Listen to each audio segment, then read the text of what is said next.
વધુ એક સમાચાર અમદાવાદના ધોળકાથી મળી રહ્યા છે, તેની પર નજર કરીશું। અમદાવાદના ધોળકાથી આ સમાચાર સામે આવી રહ્યા છે, જ્યાં પ્રદૂષિત ભૂગર્ભ જળને લઈને રોષ જોવા મળી રહ્યો છે। ભેટાવાડા ગામે કેમિકલયુક્ત પાણીથી ગ્રામજનો પરેશાન જોવા મળી રહ્યા છે। 5 ગામના લોકોએ રામધૂન અને નારેબાજી કરી વિરોધ કર્યો। ભેટાવાડા, નેસડા, આંબારેલી, ત્રાંસદ અને પાલડી ગામે વિરોધના સૂર ઉઠ્યા। આપને જણાવી દઈએ સમાચાર, કેમિકલયુક્ત પાણીના મુદ્દે ગ્રામજનોએ રોષ વ્યક્ત કર્યો છે, નારેબાજી કરી છે, વિરોધ દર્શાવ્યો છે।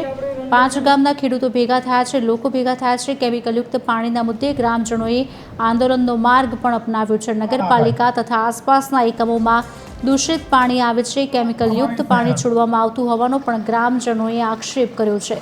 ધરણા પર બેઠેલા ગ્રામજનોએ નારેબાજી કરી રામધૂન બોલાવી કેમિકલયુક્ત પાણીના કારણે બાગાયત ખેતી અને સ્વાસ્થ્યને નુકસાન થઈ રહ્યું છે તેવું પણ કહી રહ્યા છે। લોકોના આરોગ્ય ઉપર તેની અસર પડી રહી છે તેવું પણ ક્યાંક ગ્રામજનો કહી રહ્યા છે।